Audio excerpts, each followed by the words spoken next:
everyone. I hope you're doing well. I want to thank God for giving me this opportunity to share with you. Today I'm going to be sharing my reflections on Philippians chapter 3, especially in line with handling our situations. Today, if I were to ask you a question, what is your identity or how do you look at yourself? At least my answers will be based on my accomplishments, my strengths, my abilities, talents, my wealth, and there are different ways we create an identity for ourselves. And this identity, or the way I look at myself, many times dictates how I handle my situations. Every person has a fragile ego that makes one feel that he can handle any situation. And we want to do it because we have a lot of confidence in ourselves, or at least we want to show that we have a lot of confidence in ourselves. So, how do you and I handle situations? We handle situations based on our knowledge, based on experience. We put a lot of confidence in ourselves, my intuition, and my ability to handle situations. I look at my past and how I've handled things. Yes, that is good. Our experiences are good. They definitely help us in to the future. As much as we can do all these things, remember, God is the one who has helped us acquire all this knowledge to do things. And putting our confidence in Him makes a lot of difference in our situations. We don't have to rely on ourselves.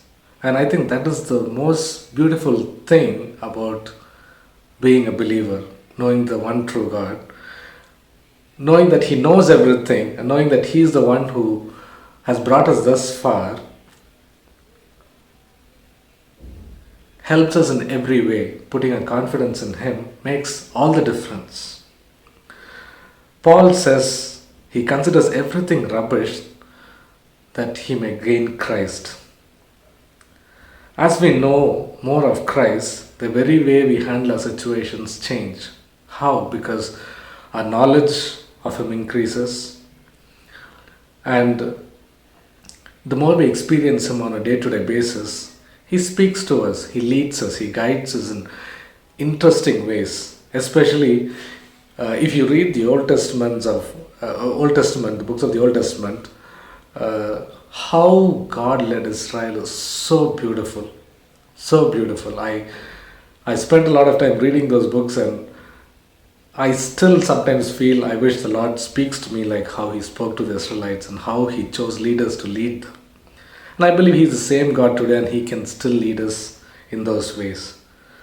So my encouragement to all of us is spend enough time in God's presence. Spend enough time in reading the Bible. Spend enough time in prayer. And this makes a lot of difference in our lives.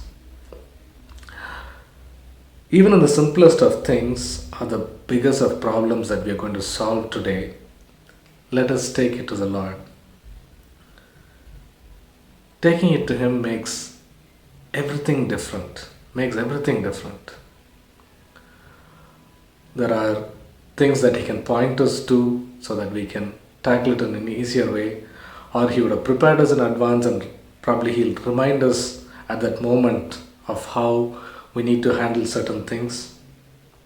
It can be things related to our personal lives, or it can be things related to our family lives, our professional lives. Remember, God is in control. I am one of the silent readers of the messages in the SV prayer group, and recently I read a message posted by Sylvia where she said how it helped her in her interview of preparing herself or learning the skills of editing and things like that, and how that helped her. And I believe God knew, and God was preparing to intervene in her situations. And I encourage all of us to spend that little extra time with God? Have you prayed about it today? Have you asked God to lead you in that situation today? Remember, God is in control over everything, so it is best we put our confidence in God and not in our flesh. Thank you. God bless you.